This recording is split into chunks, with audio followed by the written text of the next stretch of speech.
Basically UP से हूँ। UP का एक छोटा सा डिस्ट्रिक्ट है देवरिया, जो कि गोरखपुर के आसपास है। गोरखपुर से 60 किलोमीटर दूर है हमारा गांव।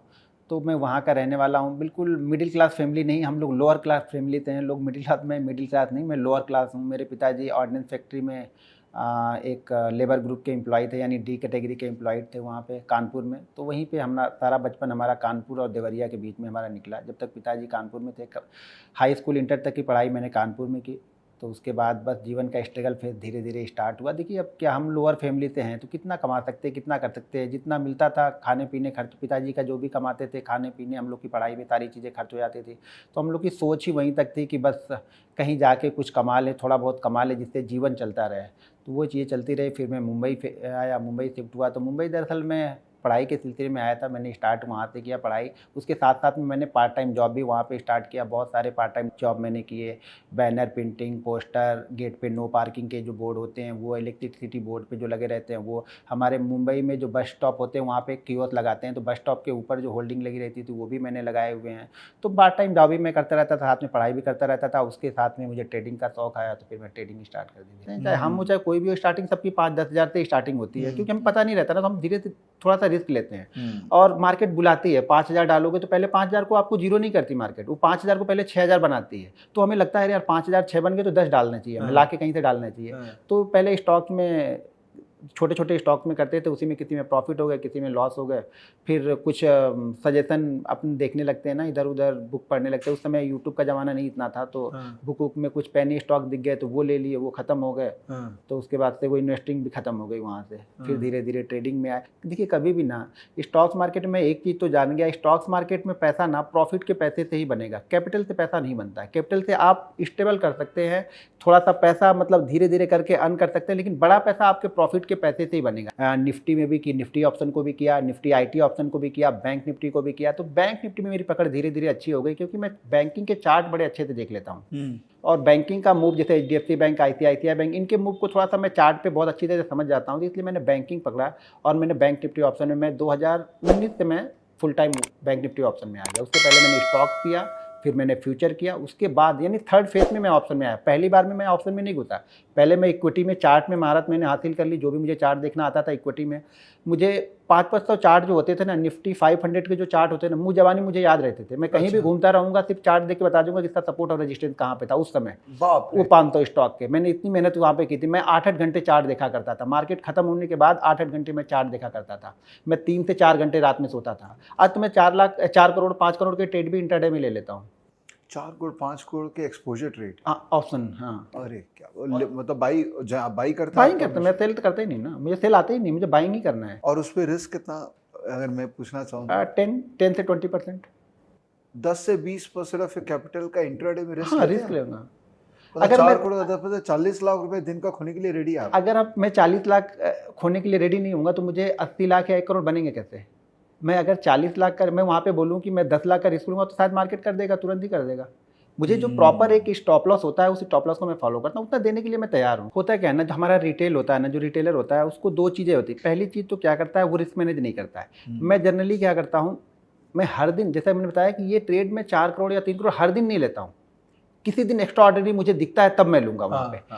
जनरली मैं क्या करता हूँ कि जो भी मेरे पास कैपिटल है, उस कैपिटल का 1/5 में ट्रेड करता हूँ। जब मुझे लगेगा आज मार्केट एक्स्ट्रा ऑर्डिनरी है, मेरा सेटअप बिल्कुल अच्छे से फॉलो कर रहा है, तो शायद मैं वहाँ पे मैं 20 की जगह 40 या 50 ट्रेड करूँगा, इससे ज़्यादा नहीं ट्रेड करूँगा। ठीक है। तो रिटेलर क्या करता है ना, पहली बात तो रिटेलर छोटा अमाउंट लेके आता है। ठीक है। अगर उसने 50,000 लेके आया तो वो रिस्क मैनेजमेंट फॉलो नहीं करता है। और उसने कोई गलत ट्रेड ले लिया, उसने 50,000 पे एक गलत ट्रेड ले लिया और वो ट्रेड उसका नीचे जा रहा है। अगर उसके सेविंग अकाउंट में पैसे हैं और वो सेविंग अकाउंट डीमेट अकाउंट से उसके लिंक है, तो वो तुरंत उस पैसे को अपने डीमेट अकाउंट में ट्रांसफर करेगा और उस लॉस के सौदे को वो एवरेज करता है। मतलब वो नया ट्रेड लेने की नहीं सोच रहा, उस लॉस में जो ट्रेड पहले से चल रहा है, मतलब जो घोड़ा पहले से लंगड़ा है, हम उसी पे दाव लगा रहे हैं। हम ये नहीं सोच रहे कि ये घोड़ा तो लंगड़ा है, ये नहीं जीतेगा, लेकिन हम उस पर मतलब एक जीत आ जाती है कि नहीं, इसको जिताना है। दूसरी चीज़ क्या करते हैं, जब भी ना रिटेलर क्या होता है ना, जब वो एक ट्रेड उसका प्रॉफिट में जा रहा होगा ना, तो बहुत जल्दी करता है। मतलब उसको डर लगता है प्रॉफिट से, रिटेलर लॉस से नहीं डरता, ये ध्यान रखिएगा। बहुत लोग बोलते हैं रिटेलर लॉस से डरता ना, रिटेलर लॉस से कभी डरता ही नहीं है। किसी भी रिटेलर को आप बुलाइएगा, पूछिएगा, जब ट्रेड उसका लॉस में जाएगा ना, वो सुकून से बिंदास होकर बैठेगा, बोलेगा ठीक है यार, ज़्यादा ज़्यादा जीरो करेगा, इससे ज़्यादा क्या करेगा। लेकिन प्रॉफिट अगर उसका 10% जाएगा ना, तो उसको हजम नहीं होगा, वो बहुत जल्दी निकालने की कोशिश करता है। अच्छा, मेरी एक चीज़ और मैं बता दूँ कि बहुत सारे लोग मुझे क्रिटिसाइज इसीलिए करते हैं कि तुम बोलते हो कि मैं टारगेट कभी डिसाइड नहीं करता।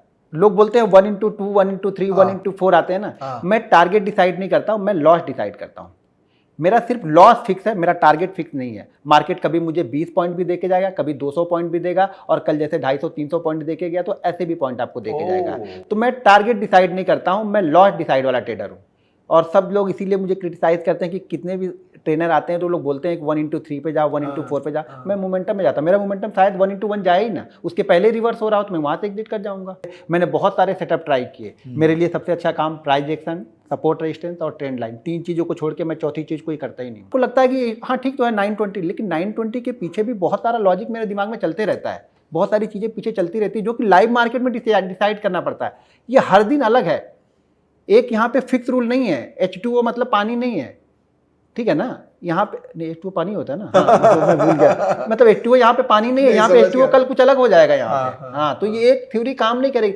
लोग क्या करते हैं, कॉपी भी कुछ स्टाइल में फॉलो करते हैं इसको, यही ही होगा, ऐसा नहीं हो। वही कंडीशन आज बना के ऊपर चला जाएगा, वही कंडीशन आज बना के नीचे चला जाएगा। तो नीचे जाए तो स्टॉप लॉस ले लो, बस इतना ध्यान रखो, स्टॉप लॉस ले लो। आपका ट्रेड नहीं चला, स्टॉप लॉस ले लो। ट्रेडर 98%, 99% अनसक्सेसफुली होते, क्यों? हम क्या होता है ना, हम अलादीन का चिराग ढूंढ रहे हैं कि बस घिसे और रोज पैसा बने। देखिए, यही सेटअप आपको बहुत बड़े बड़े पैसे देगा। कोई भी सेटअप, एक सेटअप अगर आप फॉलो करते हो, सपोर्ट, मैं तो 2 ही 3 ही चीज़ें जानता हूँ, सपोर्ट रेजिस्टेंस, ट्रेंड लाइन और प्राइस एक्शन, 3 चीज़ों को मैं फॉलो करता हूँ। अगर आप 3 चीज़ों पर 1.5-2 साल आप टाइम दे दिया ना, तो कोई पैसा बनाने से रोक नहीं पाएगा आपको। बस डिसिप्लिन ट्रेडर हो जाए। ट्रेडर वो हो जो अपने रूल्स के साथ ट्रेड करे। ट्रेडर वो कभी नहीं बन सकता है जो आज कुछ अलग रूल है, कल अलग रूल है, परसों अलग रूल है, वो ट्रेडर नहीं बन सकता। ट्रेडर एक डिसिप्लिन के साथ में ट्रेड करे और अपने रूल्स बनाए, खुद रूल्स बनाए और उस रूल्स को वो फॉलो करे। सारा गेम साइकोलॉजी का ही है। सेटअप से पैसा नहीं बनता है, माइंडसेट से पैसा बनता है। सेटअप तो ठीक है, मैंने बता दिया आपको, कोई सेटअप बता दिया 920, शायद कल बहुत सारे लोगों ने लिया होगा, लेकिन बहुत सारे लोग 10 पॉइंट 20 पॉइंट में निकल गए होंगे। आपको साइकोलॉजी बिल्ड करनी पड़ती है। देखिए, साइकोलॉजी कब होगी ना, साइकोलॉजी आपकी कब बिल्ड होती है? साइकोलॉजी बिल्ड करने के लिए आपको छोटे छोटे ट्रेड लेने पड़ते हैं। छोटे छोटे ट्रेडिंग से ट्रेडिंग साइकोलॉजी बिल्ड होती है। बड़े ट्रेड से सिर्फ हम कमाने के लिए आए, बड़े ट्रेड से हम कोई सीख नहीं रहे। सीखते हम कब है? जब छोटे छोटे ट्रेड लेंगे। देखिए, साइकोलॉजी के लिए किसी बुक से पढ़ के आप साइकोलॉजी नहीं डेवलप कर सकते हैं, कहीं किसी योगा करके आप साइकोलॉजी डेवलप नहीं करते हैं। साइकोलॉजी आप डेवलप कर सकते हैं छोटे छोटे ट्रेड लेके और डिसिप्लिन से। साइकोलॉजी क्या है? साइकोलॉजी डिसिप्लिन है। अगर आप डिसिप्लिन में ट्रेड कर रहे हैं, आपकी साइकोलॉजी आपके कंट्रोल में है, आपका इमोशन आपके कंट्रोल में है। दूसरी चीज़ है, आप प्रॉफिट पे गिल्टी मत फील करो यार। कभी भी 10 पॉइंट का प्रॉफिट लिया, ये सोचो कि मैंने 10 पॉइंट का प्रॉफिट लिया। दूसरी चीज़, एक चीज़ और ध्यान रखो आप लोग, अगर ट्रेडर बनना है, मान लीजिए मैं एक एग्जांपल दे रहा हूँ कि आप अभी जॉब कर रहे हैं, 9 to 5 जॉब कर रहे हैं। उस 9 to 5 के जॉब में आप 50,000 कमा रहे हैं, ठीक है। आप 25 दिन 26 दिन जा रहे हैं, आप 50,000 रुपये कमा रहे हैं। मार्केट अगर आपको 10 मिनट में 2,000 रुपये दे रहा है तो बुरा है? उससे कैलकुलेट करो ना। आप 9 to 5 कहने के लिए है, 1-1.5 घंटे आने जाने के लग जाते हैं, 1-1.5 घंटे घर पे आने के लिए लगते हैं, 3 घंटे हो गए, टोटल हो गए 10 से 12 घंटे। अब लोग ये कैलकुलेट ही नहीं करते। मैं बोलता हूँ कि अगर आपको कैलकुलेट करना है अपने प्रॉफिट को ना, तो आप जो जॉब करते हो उस जॉब का 1 घंटे या आधे घंटे का निकालो कि कितना वो कंपनी आपको पे करती है और मार्केट ने आपको आधे घंटे में कितना पे किया है। तब आपकी साइकोलॉजी बिल्ड होने लगी, आप सही तरीके में सोचना स्टार्ट करोगे। दूसरी चीज़ें, बहुत सारी चीज़ें क्या होती हैं, मैं ऑप्शन बायर हूँ, तो लोग क्या बोलते हैं कि जैसे मैं मान लीजिए कोई ट्रेड मैंने 100 पे लिया, मैं 150 पे निकल गया, अरे वो तो 300 तक गया था, तुम तो निकल गए, तुम तो बोलते हो मैं मास्टर हूँ, मैं तुम 300 तक रहना चाहिए था। मैं अपना प्रॉफिट परसेंटेज से कैलकुलेट करता हूँ। अच्छा, मैं अपना प्रॉफिट इससे कैलकुलेट नहीं करता हूँ कि कितना लगाया और कितना पाया। मेरा एक फोकस परसेंटेज है कि मुझे 8 से 10% मिनिमम वाला 8 से 10% मिल गए, मैं उसमें खुश रहता हूँ, फिर कभी अपने आप को गिल्टी फील नहीं करने। देखिए, आप 10% को जरा कैलकुलेट कीजिए ना। मैं 1-1% मैंने कैलकुलेट करके बनाया है। जब मैं स्टॉक ट्रेड करता था ना, तो मैं 1-1% कैलकुलेट करता था, और 1% के कैलकुलेशन से ना मैंने 1 लाख को 3.5 लाख रुपए बनाए थे पूरे ईयर ट्रेड करके। तो आप परसेंटेज से कैलकुलेट, मैं 1% पे इतना बना सकता हूँ, तो 10% पे कितना जाएगा। आप ये मत सोचो कि एक ही दिन में पैसा डबल हो, दूर की सोचो जरा, ठीक है। दूर की सोचेंगे तो अगर आप 5% भी डेली कमाते हो ना, 5% भी कमाते हो तो आप कैलकुलेट करके देखो कि 1 ईयर में आपका कितना होगा। सिर्फ आप 100 ट्रेड आपके सही हो, मैं बोलता हूँ कि 222 से 230 दिन अपने को ट्रेडिंग सेशन मिलते हैं। हम 100 सेशन ऐसे पकड़ते हैं जो हमारे प्रॉफिट हैं, जो बचे हुए 150 सेशन है उसमें प्रॉफिट लॉस दोनों हुए होंगे। 100 सेशन करके मिलने के बाद में भी 8 से 10% का आप निकाल के देखो कितना अमाउंट होता है वो। लोग ना साल की सोचते नहीं है, लोग आज और कल की सोचते हैं बस।